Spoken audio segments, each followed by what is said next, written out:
There was a time when men were dangerous, resilient, and full of grit. Today, most men have surrendered those qualities.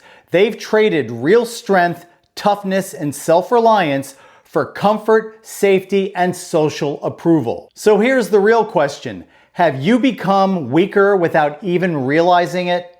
In this video, I'm going to show you exactly how modern society broke men and how you can rebuild the warrior ethos before it's gone for good. Let's check it out.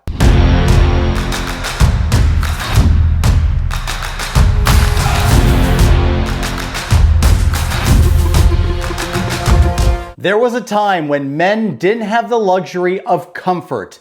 They were measured by what they could endure and what they were willing to do when things got rough. Whether we're talking about frontiersmen pushing through unknown territory, soldiers holding the line in battle, pioneers carving out a life from absolutely nothing, or even ordinary men protecting their families and communities, the standard was clear. You were expected to be physically capable, resilient, and self-reliant. And when it was necessary, you were also expected to be dangerous. Now, these men, they were not perfect.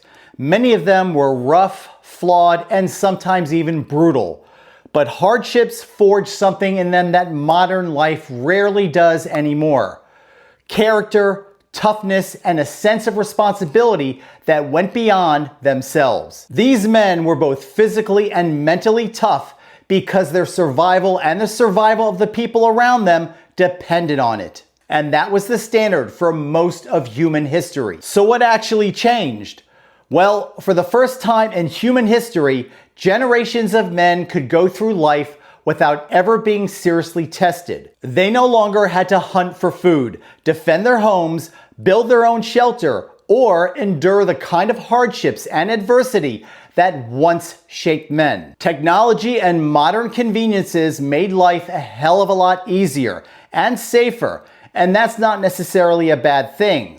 But when life stopped testing men, something insidious stepped in and finished the job. It was a cultural movement led by liberal academics, activists, and institutions who conveniently decided that traditional masculine traits were the problem. They took the very qualities that built civilizations, strength, toughness, stoicism, competitiveness, and the very spirit of warriorship and labeled them toxic masculinity. They just didn't criticize the worst versions of male behavior. They attacked the entire concept of masculine strength itself. They twisted aggression into oppression, courage into arrogance, and self-reliance into privilege. And they did it under the lies of progress. And the result? We have an entire generation of men that have been turned into soft, neutered males who wouldn't last one day in their grandfather's world. Comfort didn't just extinguish the fires that forged men. It came with a warped liberal ideology that systematically attacked men for ever reaching their full God-given potential. And that, my friends, is how you weaken a society without firing one shot. Up until now, I've talked about what was lost.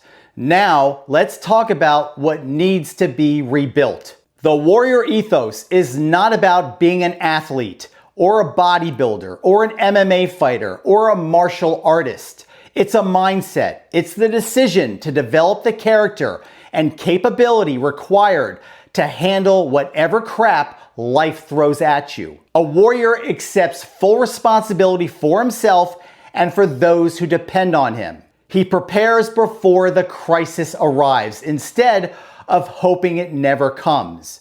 He embraces discomfort because he knows comfort weakens him. He builds real combat capability instead of collecting excuses. And he's willing to be dangerous when necessary, but he keeps that power under control. The warrior ethos demands courage, discipline, self-reliance, resilience, and competence. It requires protectiveness without recklessness. It means voluntarily taking on hardships instead of avoiding them. This is the standard men were once measured by, and it's the standard that modern culture has actively worked to erase. Without it, men become soft, dependent, and easy to control. With it, men become capable, dangerous when needed, and reliable when it matters the most. That's the warrior ethos, and it's the same standard I wrote about in War Machine Chronicles, because the warrior ethos isn't theory, it's a way of living. A lot of men already know something is missing. They want to be tested. They want discipline and real capability. So what do? They go looking for it. And that's where they get played. For decades, martial arts schools have been selling men a lie. They tell them that belts, ranks, medals, titles, and certificates will turn them into warriors. Newsflash, it won't. A belt does not make you dangerous. A rank does not build character. A certificate doesn't create capability. And no martial arts school will ever give you the warrior ethos. Too many martial arts schools have become factories that sell the appearance of toughness. They exploit men who are actually searching for the warrior ethos. They hand them absurd rituals, ridiculous uniforms, and fake status so they can feel like warriors without having to actually become one. And that's the trap. The warrior ethos isn't earned through medals or belt tests. Most of these men started training in martial arts because they wanted to become stronger and more capable. But what they got instead was martial arts cosplay and a false sense of competence. They collected symbols of strength while avoiding the actual work. And that's the false toughness trap, mistaking participation for capability and confusing the costume of a warrior with the character of one. Here's the truth. The warrior ethos was never destroyed. It was buried under comfort, weakness, and a culture that mocks strength while celebrating softness. The same men I spoke about earlier, the frontiersmen, the gladiators, the soldiers, and the pioneers, they didn't have some special gift. They simply refused to live small, soft, and dependent. And that standard still exists.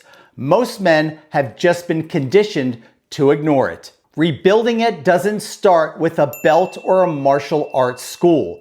It starts when you stop accepting a weaker version of yourself. For years, people assumed that my channel and my work is just about reality-based self-defense. It's not.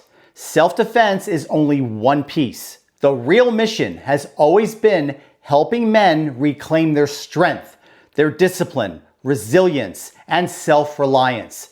That is the warrior ethos. That's why I wrote War Machine Chronicles, to give men the mindset and character that the men of the past actually possessed. It's a weapon forged from hard-earned combat truths. It's a rebellion against the modern softness that's trying to erase us all. That's the warrior ethos, and it starts with you. If you want the complete codex of rebuilding the warrior ethos, pay attention to this. From the ancient Colosseum, where gladiators lived and died, to the storm-torn seas, where iron met flesh upon shattered decks, to the battlefield, where wrath carved kingdoms in blood, bone, and steel, we follow the War Machine. War Machine Chronicles celebrates the warrior archetype, the ethos society seeks to suppress, to soften, to erase. From the age of iron and blood, where warriors roared defiance in the face of death, to all men who still feel the war drum beat beneath their skin, written for fighters, soldiers, and survivors. For those who still walk the edge, it is transformation, forged to harden the mind, discipline the body, and sharpen the will. War Machine Chronicles, not just a book, it's a sacred codex of wrath.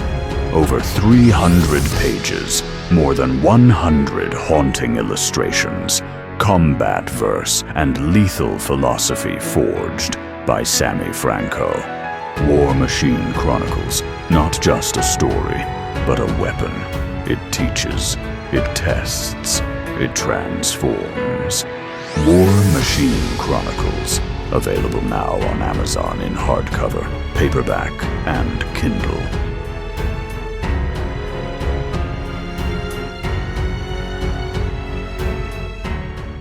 Thanks for watching, and I'll see you guys at the next video.